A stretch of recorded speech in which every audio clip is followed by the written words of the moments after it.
partner. It is suggested that the lifestyle modification like smoking, alcohol, exercise pattern, and body weight is very important.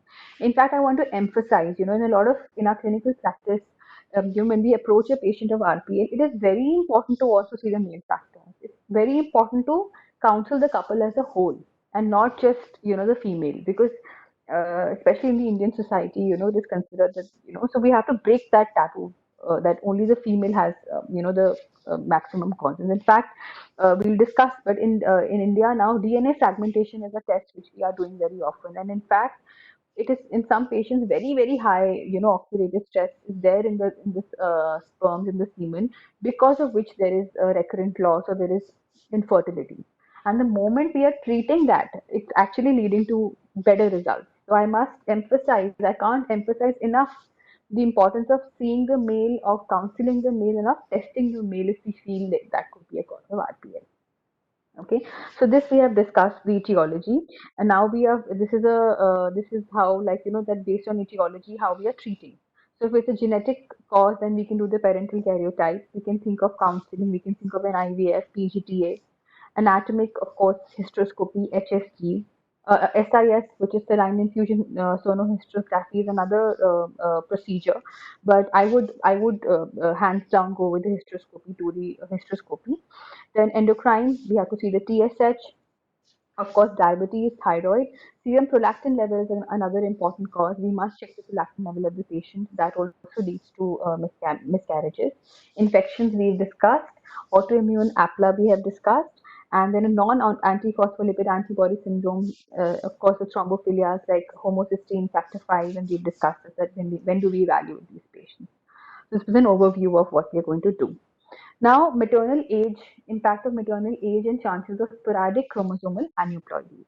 Now, there are no significant associations between advanced maternal age and rates of sex chromosomal monosomies or polyploidies, but there's a strong relation with the autosomal trisomy. So, we all know trisomies are more in high maternal age. The degree of correlation differs significantly among specific types of trisomies. The largest effect of advanced maternal age is seen on some small chromosomes like 8, 9, 10, 13, 14, 15, 18, 20, and 21 and 22, whereas trisomy 16 is less closely correlated. So basically, sex chromosomal abnormalities are not so many, but autosomal aneuploidies are very common. So any recommendations for POC karyotyping? Again, something which is very confusing for the patients and most doctors. So this is only recommended either in the third miscarriage. The maternal tissue contamination also happens. There is a failure to grow. There is a failure to look for other causes, and abnormal embryonic development reported with normal karyotype. So dimorphic embryos or with embryoscopy.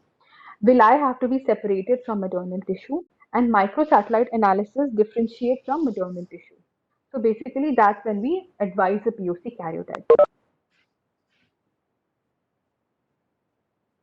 Yeah, evidence of genetic causes again balanced translocations is higher amongst couples with a history of RPL than the other general population, and of course, prevalence of RPL in the first degree relatives. So, like I shared, that we must make a family tree. We must try and dig into the history of the patients to kind of understand that there's a familial genetic cause. Now, PGS, like I discussed, PGTA's age-matched population shows that embryos from women with RPL have a higher incidence of aneuploidy than those with women undergoing screening for reasons not because of pregnancy loss.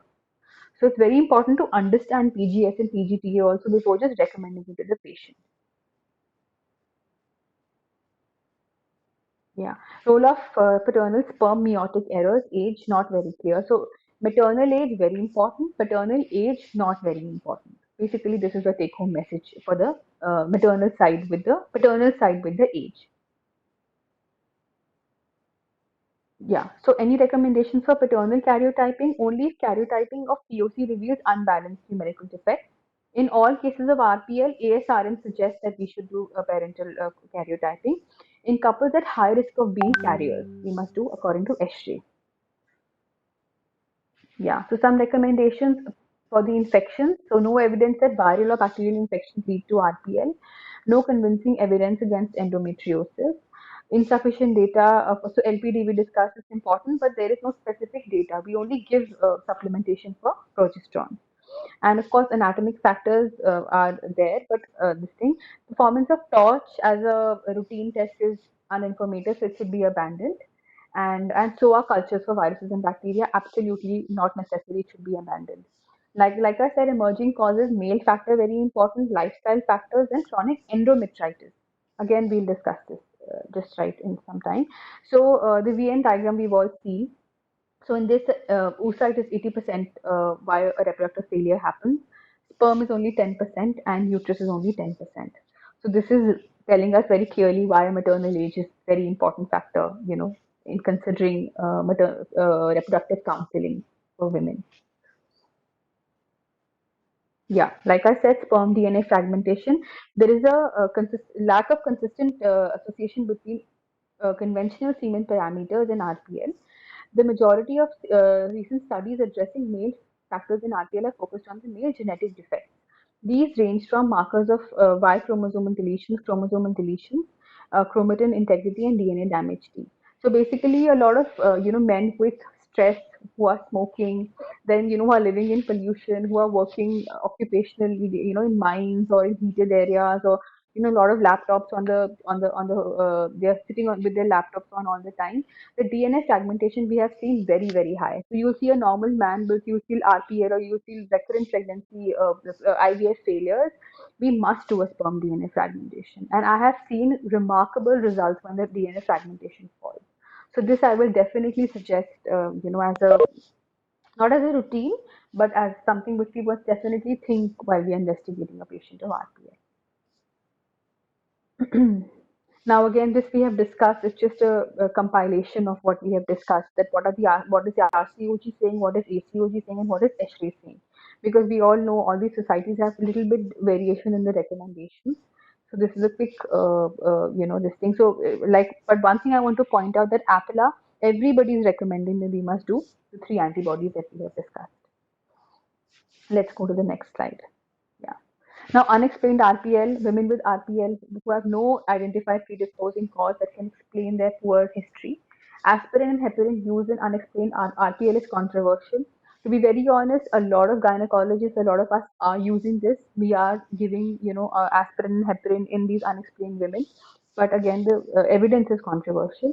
Excellent prognosis without pharmacological intervention if offered supportive care in a dedicated early pregnancy assessment unit. So I can't talk enough about the psychosocial counseling that these patients need. It's very, very important because half the stress is gone when you counsel them well, when they know where we are heading and they are prepared. Then actually their stress goes and they actually carry the pregnancy forward. Management of unexplained RPL, what do we give?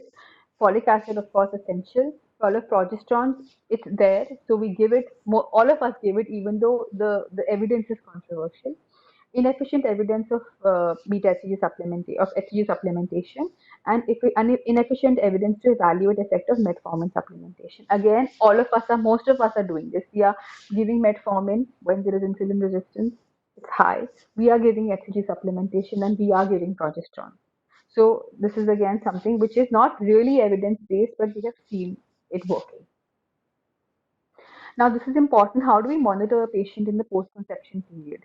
In the first trimester, if she's had RPL, in the first trimester, close monitoring, psychological support and reassurance, confirming it's intrauterine, we'll give folic acid, we'll start her on progesterone, we'll of course do the routine ANC investigations, and especially important are the thyroid and fasting blood sugar or the insulin resistance if she has a profile of PCOS, right?